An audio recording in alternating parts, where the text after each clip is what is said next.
Hi guys, welcome back to my channel. ಎಲ್ಲರೂ ಹೇಗಿದ್ದೀರಾ? ಚೆನ್ನಾಗಿದ್ದೀರಾ? ಇವತ್ತಿನ ವ್ಲಾಗ್ ಬಂದು ಆಷಾಢ ಶುಕ್ರವಾರ ಹಾಗೂ ಅಮಾವಾಸ್ಯೆ ಪೂಜೆದ ಶುಕ್ರವಾರದ ವ್ಲಾಗನ್ನು ಶೇರ್ ಮಾಡ್ತಾ ಇದ್ದೀನಿ.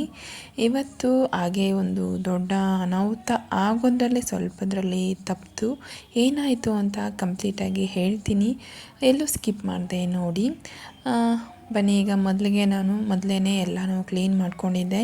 ಈಗ ಒಂದು 5 ಗಂಟೆಗೆ ಶುರು ಮಾಡ್ಕೊಂಡಿದ್ದೀನಿ. ಒಂದು ಸ್ವಲ್ಪ ಲೇಟ್ ಆಯಿತು ಎದ್ದು ಸ್ನಾನ ಮಾಡಿಕೊಂಡು ಎಲ್ಲ ಇದು ಮಾಡ್ಕೊಳ್ಳೋ ಅಷ್ಟರಲ್ಲಿ. ಸರಿ ಬಿಡು ಅಂತ ಹೇಳ್ಬಿಟ್ಟು ನಾನು 5 ಗಂಟೆಗೆ ಶುರು ಮಾಡ್ಕೊಂಡು ಈಗ ಎಲ್ಲನೂ ಸಿದ್ಧತೆ ಮಾಡ್ಕೋತಾ ಇದ್ದೀನಿ. ಎಷ್ಟೊಂದು ಸರಿ ನಾನು ತೋರಿಸಿದ್ದೀನಿ ನಾನು ಯಾವ ಥರ ಕಳಶ ಕೂರಿಸ್ತೀನಿ, ಯಾವ ಥರ ನಾನು ರೆಡಿ ಮಾಡ್ಕೋತೀನಿ ಅಂತೆಲ್ಲ. ನಾನು ಈಗ ಇವತ್ತರಲ್ಲಿ ಒಂದು ಸ್ವಲ್ಪ ಕ್ಲಿಪ್ಪಿಂಗ್ಸನ್ನು ಆ್ಯಡ್ ಮಾಡಿದ್ದೀನಿ ಅಷ್ಟೇ. ಮೊದಲಿಗೆ ನಾನು ಯಾವುದಕ್ಕೆ ನೀರು ಹಾಕಬೇಕು ಎಲ್ಲದಕ್ಕೂ ನೀರನ್ನು ಹಾಕಿ ಇಟ್ಕೊತೀನಿ. ಯಾಕಂದರೆ ಮತ್ತೆ ಅದು ನಾವು ತೇವ ಒರೆಸಿದಾಗ ಏನಾಗುತ್ತೆ ಅಂದರೆ ಮತ್ತೇನೋ ಅದು ಮಚ್ಚೆ ಬೀಳುತ್ತೆ ಅಂತ ಹೇಳ್ಬಿಟ್ಟು ಮೊದಲೇ ನೀರು ಹಾಕ್ಕೊಂಡು ಒಂದು ಡ್ರೈ ಕ್ಲಾತ್ ತೊಗೊಂಡು ಅದರಲ್ಲಿ ಒರೆಸ್ಕೊಂಡ್ಬಿಡ್ತೀನಿ.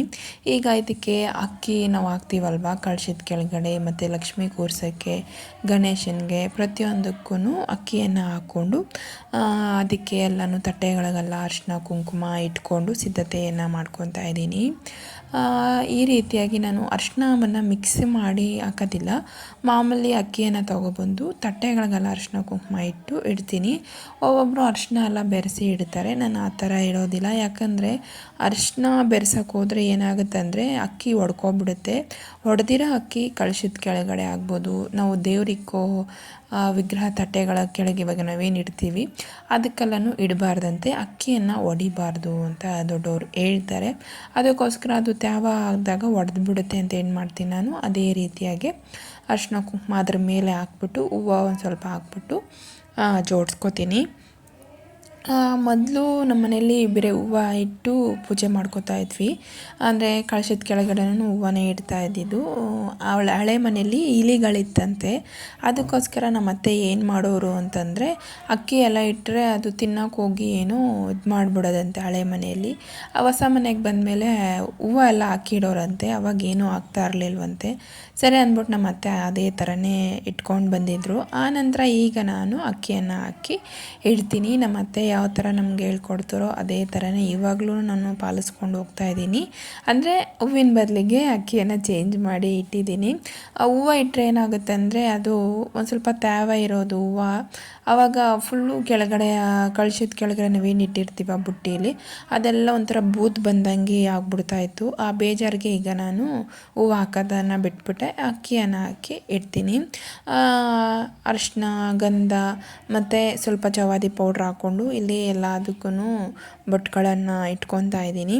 ಹಾಗೆ ನೀವು ಮರ್ಗನ ಯಾವ ಥರ ಜೋಡಿಸಿ ಇಡ್ತೀರಾ ಅಂತಲೂ ಕೇಳಿದ್ರಿ ಸಿಸ್ಟರ್ಸು, ಅವ್ರಿಗೋಸ್ಕರ ಇದನ್ನು ತೋರಿಸ್ತಾ ಇದ್ದೀನಿ. ಈ ರೀತಿಯಾಗಿ ಒಂದು ಉದ್ದ ಇರುತ್ತಲ್ವ, ಅದನ್ನು ಸಿಟಿಯಲ್ಲಿ ಸಿಗುತ್ತೆ ಇದು ಮಸ್ತಾಗಿ. ಸಿಟಿಗಳಲ್ಲಿ ಶುಕ್ರವಾರ ಬಂದರೆ ಹೂವಿನ ಅಂಗಡಿಗಳಲ್ಲೆಲ್ಲನೂ ಮಾರ್ತಾರೆ ಅದನ್ನು ನಾವು ಎಡ್ಜಿಗೆ ಸ್ವಲ್ಪ ಎಲೆಗಳೆಲ್ಲ ಇರುತ್ತೆ, ಈ ರೀತಿಯಾಗಿ ತೆಗೆದ್ಬಿಟ್ಟು ಒಂದಷ್ಟು ಜೋಡಿಸ್ಕೋತೀನಿ. ಎಷ್ಟು ಚೊಂಬಿಗೆ ಹಿಡಿಯುತ್ತೋ ಅಷ್ಟು ಇದೆ, ಯಾಕಂದರೆ ಉದ್ದ ಚೊಂಬಲ್ವ ಕಡಿಮೆನೇ ಇರೋದು. ಈ ರೀತಿ ಅದು ತುದಿಗೆ ನಾವು ಆ ಎಲೆಗಳನ್ನೆಲ್ಲ ತೆಗೆದ್ಬಿಟ್ರೆ ತುಂಬಾ ಹಿಡಿಯುತ್ತೆ. ಅವಾಗ ನಾವು ಹೂವು ಹಾಕಿದಾಗ್ಲೂ ಗ್ರೀನಾಗಿ ಅದರ ಮಧ್ಯ ಕಾಣ್ತಾ ಇರುತ್ತೆ ಅಂತ ಹೇಳ್ಬಿಟ್ಟು ಅದಕ್ಕೆ ಈಗ ಒಂದು ಸ್ವಲ್ಪ ದಾರವನ್ನು ಗಟ್ಟಿಯಾಗಿ ಸುತ್ಕೋತಾ ಇದ್ದೀನಿ. ಅವಾಗ ಏನಾಗುತ್ತೆ ಅಂದರೆ ನಮಗೆ ಕಳಶದೊಳಗಡೆ ಇಡೋದಕ್ಕೆ ಸರಿ ಹೋಗುತ್ತೆ. ಇಲ್ಲಾಂದರೆ ನಾವು ಅದೇ ಥರ ಜೋಡಿಸ್ಕೊಂಡು ಏನಾದರೂ ಇಡ್ತೀವಿ ಅಂತ ಹೋದರೆ ಏನಾಗುತ್ತೆ ಅಂದರೆ ಎಲೆಗಳು ಹೋಲ್ ಆಗಿಬಿಡ್ತವೆ. ಅದಕ್ಕೋಸ್ಕರ ನಾವು ಕಳಶದಲ್ಲಿ ಇಡೋ ಎಲೆ ಒಂಚೂರು ಹೋಲಾಗಿರಬಾರ್ದು, ಗೀಚಿರಬಾರ್ದು, ಆ ಥರ ಎಲೆಗಳನ್ನೇ ಇಡಬೇಕಲ್ವ. ಇನ್ನು ನಾವು ಇದನ್ನಿಟ್ಟು ಎಲೆಗಳು ಹೋಲಾಗಬಾರ್ದು ಅಂತ ಹೇಳ್ಬಿಟ್ಟು ನಾನು ಈ ರೀತಿ ಕಟ್ಕೊಂಡು ಅದರೊಳಗಡೆ ಈ ರೀತಿ ಹಾಕಿದ್ರೆ ಅದು ಕರೆಕ್ಟಾಗಿ ಕುತ್ಕೊಳ್ಳುತ್ತೆ, ಒಳ್ಳೆ ಹೂವು ಗುಚ್ಚ ಥರ ಇರುತ್ತೆ. ಇದಕ್ಕೆ ನಾವು ಇವಾಗ ಎಷ್ಟು ಹೂವು ಬೇಕಾದರೂ ಕನಕಾಂಬರ ದಿಂಡ ಆಗ್ಬೋದು, ಮಲ್ಲಿಗೆ ದಿಂಡ ಆಗ್ಬೋದು ಹಾಕ್ಕೋಬೋದು. ನಾನು ಈ ರೀತಿಯಾಗಿ ಜೋಡಿಸ್ಕೊಂಡಿದ್ದೀನಿ. ಈ ಥರ ನೀಟಾಗಿ ನಾನು ಜೋಡಿಸೋದು ಕೂಡ ವಿಡಿಯೋ ಅಪ್ಲೋಡ್ ಮಾಡಿದ್ದೀನಿ. ನಾನು ಶುಕ್ರವಾರದ ವೀಡಿಯೋಗಳಂತ ನೀವು ನನ್ನ ಚಾನಲಲ್ಲಿ ಸರ್ಚ್ ಮಾಡಿದ್ರೆ ಖಂಡಿತ ನಿಮಗೆ ಸಿಗುತ್ತೆ.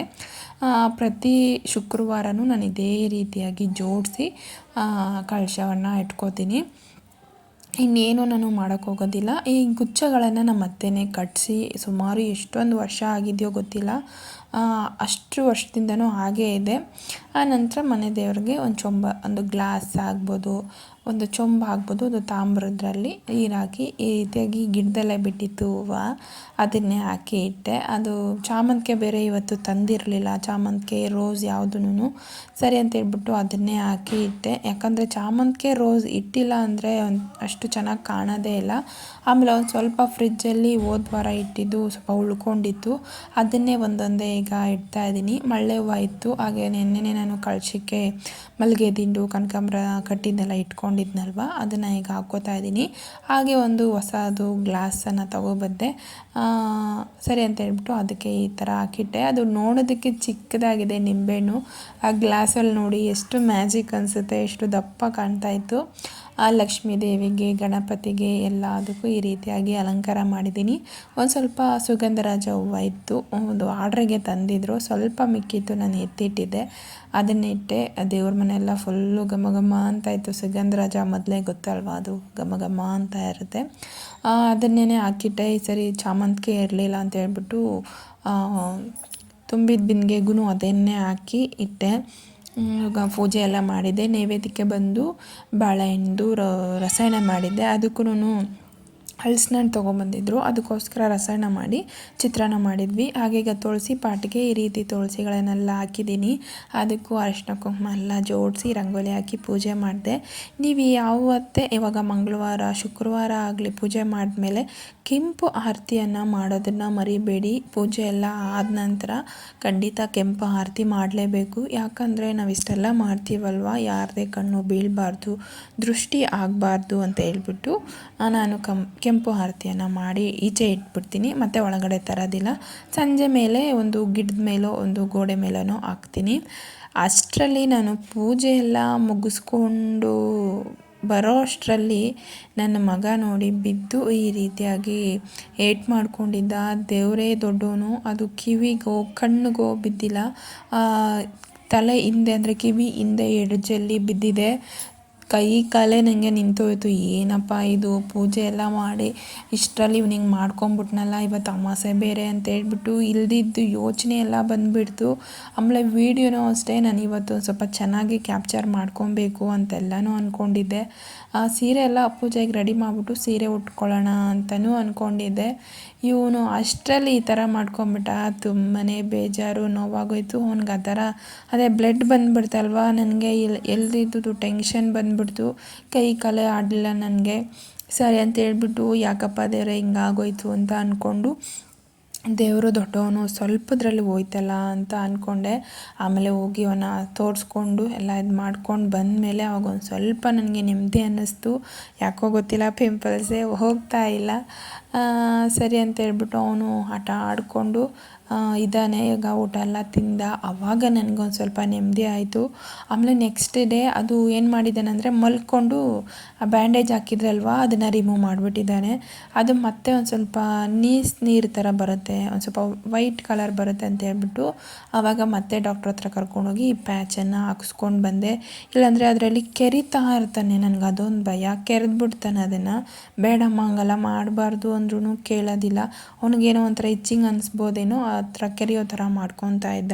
ಸರಿ ಈಗ ಆರಾಮಾಗಿ ನಿಂತ್ಕೊಂಡು ಎಲ್ಲನೂ ಆಟ ಆಡ್ಕೊಂಡಿರ್ತಾನೆ. ನೋಡಿ ತರಲೆ ಕೆಲಸ ಮಾಡೋದು, ಬಟ್ಟೆ ಮಡಚ್ತಾ ಇದ್ದರೆ ಈ ರೀತಿ ಕೆಲಸ ಮಾಡ್ತಾ ಇರ್ತಾನೆ. ಅವನು ಸ್ವಲ್ಪ ಗೆಲುವಾಗಿರೋದಕ್ಕೆ ಒಂದು ಸ್ವಲ್ಪ ನೆಮ್ಮದಿ ಅನ್ನಿಸ್ತು. ಯಾಕಂದರೆ ಕೈಯೋ ಕಾಲ್ಗೋ ಸ್ವಲ್ಪ ತರ್ಚ್ಕೊಂಡ್ರೆ ಪರವಾಗಿಲ್ಲ ಅನ್ಬೋದು, ಯಾಕಂದರೆ ತಲೆಗಲ್ವ ಬಿದ್ದಿತ್ತು. ನನಗೆ ತುಂಬಾ ನೋವು, ಬೇಜಾರಾಗೋಯಿತು. ಆಮೇಲೆ ಇದು ನೆಕ್ಸ್ಟ್ ಡೇ ಸ್ವಲ್ಪ ಗಿಡಗಳಿಗೆಲ್ಲ ನೀರು ಹಾಕೋಣ ಅಂತ ಮೇಲೆ ಹೋದೆ. ಅಷ್ಟರಲ್ಲಿ ಈ ಥರ ಒಂದು ಕ್ಲಿಪ್ಪಿಂಗ್ ಆ ಹೂವು ಒಣಗೋಗ್ಬಿಟ್ಟಿತ್ತು. ಸರಿ ಅಂತ ಹೇಳ್ಬಿಟ್ಟು ಆ ಕ್ಯಾಪ್ಚರನ್ನು ತಗೊಂಡೆ. ಹಾಗೆ ಬಟ್ಟೆಗಳೆಲ್ಲ ಇತ್ತು, ಬಟ್ಟೆಗಳೆಲ್ಲ ಮಡಚ್ಬಿಟ್ಟು ಮತ್ತೆ ಇನ್ನಷ್ಟು ಬಟ್ಟೆ ಇತ್ತು, ಅದನ್ನು ವಾಷಿಂಗ್ ಮಿಷಿನ್ಗೆ ಹಾಕಿದೆ. ಇದೇ ಆಗಿಬಿಟ್ಟಿದೆ ನನಗೆ, ಬಟ್ಟೆ ಮಡಚು, ಬಟ್ಟೆ ಒಗಿ, ಬಟ್ಟೆ ಒಣಗಾಕು, ಇದೇ ನನಗೆ ತುಂಬ ಕೆಲಸ ಆಗಿದೆ. ಮಿಷಿನ್ ಇದ್ದೇ ನನಗೆ ಈ ಥರ ಅನಿಸುತ್ತೆ. ಇನ್ನು ಮಿಷಿನ್ ಇಲ್ಲ ಅಂದರೆ ನನ್ನ ಪಾಡು ಏನಾಗಿರ್ತಿತ್ತು ಅಂತ ಅಂದ್ಕೊತಾ ಇರ್ತೀನಿ. ಆನಂತರ ಸ್ವಲ್ಪ ಮಗುಗೆ ಪೌಡ್ರ್ ಮಾಡ್ಕೊಳ್ಳೋಣ, ಅವನಿಗೆ ಬೆಳಗ್ಗೆ ಹೊತ್ತು ಕೊಡೋದಕ್ಕೆ ಆರೋಗ್ಯವಾದಂಥ ಒಂದು ಮೊಳಕೆ ಕಟ್ಟಿಬಿಟ್ಟು ಇದನ್ನು ನೆನೆಸಿಟ್ಟಿದ್ದೆ ನಾನು ನೈಟೇ. ಓವರ್ ನೈಟ್ ನೆನೆಸಿದ್ರೆ ಮೊಳಕೆ ಎಲ್ಲ ಚೆನ್ನಾಗಿ ಬರುತ್ತೆ. ಅದಕ್ಕೋಸ್ಕರ ಈಗ ನೀಟಾಗಿ ತೊಳೆದು ರಾಗಿಯನ್ನು ನೆನೆಸಿಡ್ತಾ ಇದ್ದೀನಿ. ಆನಂತರ ಬೆಳಗ್ಗೆಗೆ ಎದ್ದು ಅದು ಜಾಲಿಸ್ಬಿಟ್ಟು ಒಂದು ಬಟ್ಟೆಲಿ ಕಟ್ಟಿ ಮೊಳಕೆ ಕಟ್ಟೋದಕ್ಕೆ ಬಿಡೋಣ ಅಂತೇಳ್ಬಿಟ್ಟು ಇದು ಹೇಗೆ ಮಾಡ್ಕೊಳ್ಳೋದು ಅಂತಲೂ ನಾನು ನಿಮಗೆ ವಿಡಿಯೋ ಶೇರ್ ಮಾಡ್ತೀನಿ. ದಿನ ಒಂದು ಲೋಟ ಈ ರೀತಿಯಾಗಿ ಕುಡಿಯೋದ್ರಿಂದ ಮಕ್ಕಳಿಗೆ ಮೂಳೆಗಳಿಗಾಗ್ಬೋದು ಶಕ್ತಿವಂತರಾಗ್ತಾರೆ. ಹಾಗೆ ಆರೋಗ್ಯವಾದ ಫುಡ್ಡನ್ನು ನಾವು ಕೊಡ್ಬೋದು ಮಕ್ಕಳಿಗೋಸ್ಕರ.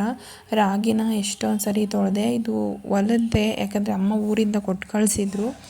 ಆದರೂ ಇಷ್ಟೊಂದು ಗಲೀಜಿತ್ತು. ಸರಿ ಅಂತ ಹೇಳ್ಬಿಟ್ಟು ಅದನ್ನೆಲ್ಲ ನೀಟಾಗಿ ಆ ನೀರು ತಿಳಿ ಆಗೋವರೆಗೂ ಕ್ಲೀನ್ ಮಾಡಿಕೊಂಡೆ. ನೋಡ್ತಾ ಇರ್ಬೋದು ಎಷ್ಟು ಕೆಂಪಗಾಗ್ಬಿಟ್ಟಿದೆ ರಾಗಿ.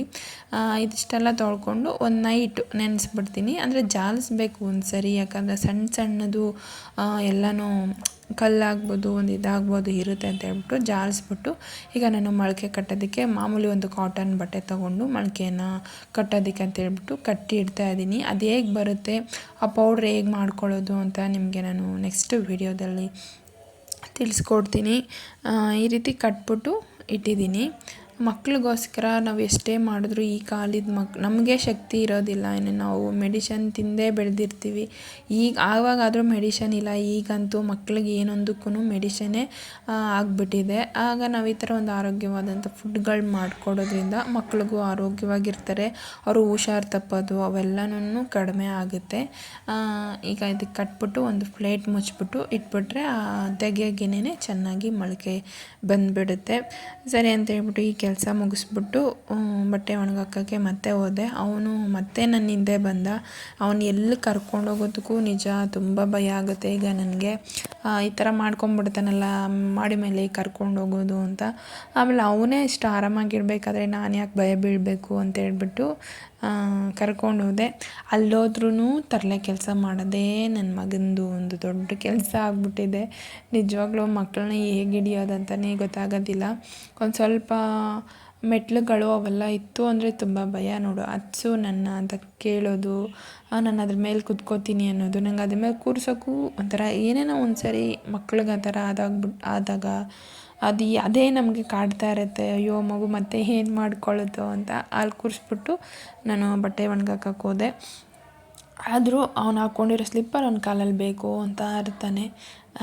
ಈ ಥರ ತರಲೆ ಕೆಲಸ ಮಾಡ್ತಾನೆ ಅವನು.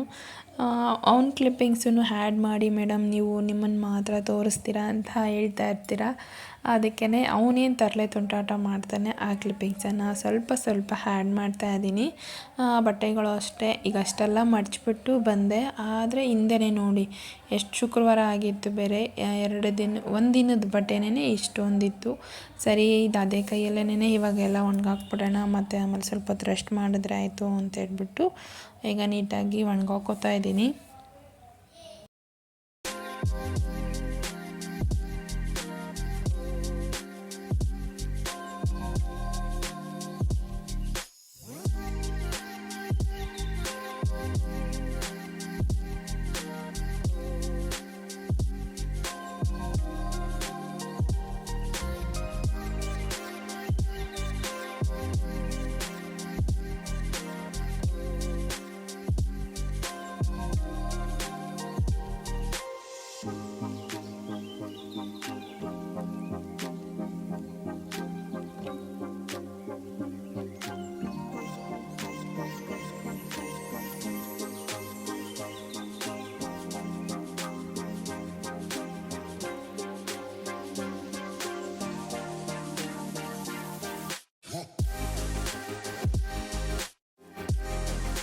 ನಾನು ನನ್ನ ಪಾಡಿಗೆ ಬಟ್ಟೆ ಒಣಗಾಕೋತಾ ಇದ್ದೀನಿ, ಅವನು ಒಂದು ಕಡೆ ನೋಡಿಕೊಂಡು. ಆದರೆ ನೋಡಿ ಏನು ತರಲೆ ಮಾಡ್ತಾನೆ, ಜಂಪ್ ಮಾಡಿ ಮಾಡೋಕ್ಕೋಗಿ ಆ ಥರ ಮಾಡ್ಕೊಂಬಿಟ್ಟಿದ್ದಾನೆ. ಜಂಪ್ ಮಾಡೋಕ್ಕೋಗಿ ಸ್ಲಿಪ್ಪಾಗಿ ಏನೋ ನಾವು ಈ ಸೋಕೇಶು ಆ ಥರದ್ದೆಲ್ಲ ಮಾಡಿಸ್ತೀವಲ್ವ, ಅದು ಬಾಕ್ಸ್ ಟೈಪ್ ಥರ ಇತ್ತು. ಅಂದರೆ ರೌಂಡಾಗಿದ್ದರೆ ಅವ್ನಿಗೇನೂ ಆಗ್ತಾ ಇರಲಿಲ್ಲ. ನಾನು ಅವತ್ತೇ ಹೇಳಿದೆ, ಇದು ರೌಂಡ್ ಮಾಡಿಸ್ಬಿಡಿ, ಬಾಕ್ಸ್ ಟೈಪ್ ಬೇಡ, ನೋಡಿ ಈ ಥರ ಏನಾದರೂ ಮಕ್ಕಳು ಬಿದ್ದಾಗ ಎದ್ದಾಗ ಈ ರೀತಿಯಾಗಿ ಆಗುತ್ತೆ ಅಂತ ಹೇಳ್ಬಿಟ್ಟು. ಆವಾಗ ಅದು ಮಿಸ್ಟೇಕ್ ಸರಿ ಮಾಡ್ಕೋಬೇಕು ನಾವು. ಇಷ್ಟ ಆಗಿತ್ತು ಫ್ರೆಂಡ್ಸ್ ಈ ವಿಡಿಯೋ ಇಷ್ಟ ಆದರೆ ಲೈಕ್ ಮಾಡೋದನ್ನು ಮರಿಬೇಡಿ. ಇಲ್ಲಿವರೆಗೂ ನನ್ನ ವಿಡಿಯೋ ನೋಡಿದ್ದಕ್ಕೆ thank you for watching. Bye.